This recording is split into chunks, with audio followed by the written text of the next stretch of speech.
What's up guys, my name is Jimmy Champagne and today I'm here to talk to you about Super Dark Times. It comes out in theaters in New York and LA September 29th, but if you want to watch it on VOD services, you can just wait till October 3rd.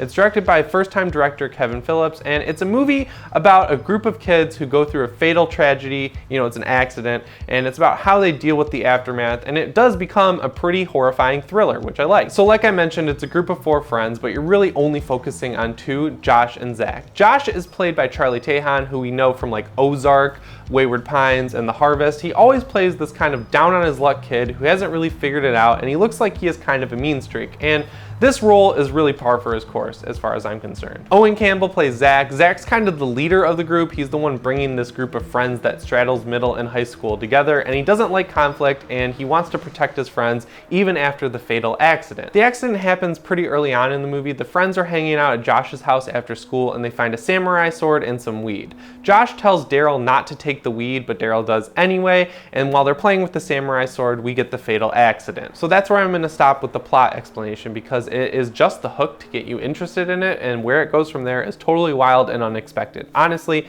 I thought this movie was going to do one thing, and it totally went another direction. So there's a lot of reasons why I love this movie. First off, we're kind of at the tail end of the whole 80s nostalgia, which makes me sad, but this one is really ushering in that whole 90s nostalgia era that we all know is coming up. There's no overt references to the fact that it is set in the 90s, which I liked. It's not like Stranger Things where everything is an 80s reference, or like that Ready Player One trailer. It's very subtle, which is good. The things that'll tip you off are stuff like President Clinton giving a presidential address on the TV, Twisted Metal being played on PS1, and the fact that kids are so excited to have their own home phone line, which is hilarious because I know a lot of kids don't even have home phones anymore. So yeah, it's very subtle and I liked it. Also, there's no big reliance on 90s music in this movie. I think there's only a couple licensed tracks in the whole thing, but it doesn't really make a difference, and it's very subtle again, and that's why I like it. Another thing I absolutely loved was the setting and the shot work in this movie. I don't know exactly where it was set because IMDb didn't have it, but it feels like a New England town. It might be Maine,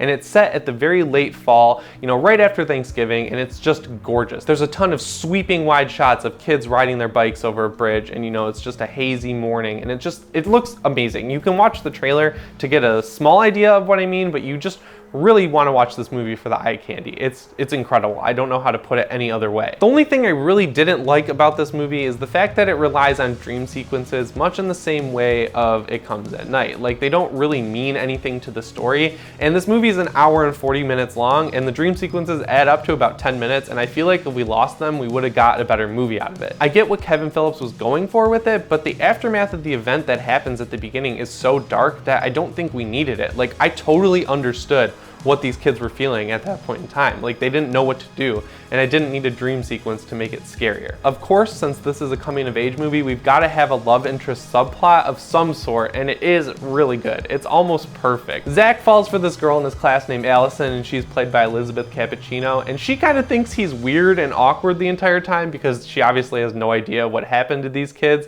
but she's kind of showing him the ropes of how to be one of the cool kids, and he's just like, you can tell he wants to scream out like, look, something terrible happened to me. I like you, but I cannot handle a relationship right now. And I think she starts to realize as time goes on, and I thought that was just handled superbly. So yeah, there's not really a lot to complain about with this movie. I just didn't like the dream sequences, but other than that, I absolutely loved it. It's one of my favorites of the year, right up there with Pyewacket and It. So if you're someone who lives in a warmer area like me, but you love Halloween and you kind of have trouble getting into that fall spirit, this movie is made for you. Even though it does take place at the end of fall, we'll let it slide because the shot work is amazing. The leaves are still on the trees and everything just looks gorgeous. I know I'm gushing on this, but I can't put it any other way. I really like this influx of movies that are coming of age tales about friends overcoming something great, but what this movie does to kind of subvert itself from becoming tropey is incredible, and I think it deserves a lot of recognition for that. But yeah, guys, that's my review of Super Dark Times. Like I said at the beginning, you can check it out in theaters in New York and LA on September 29th,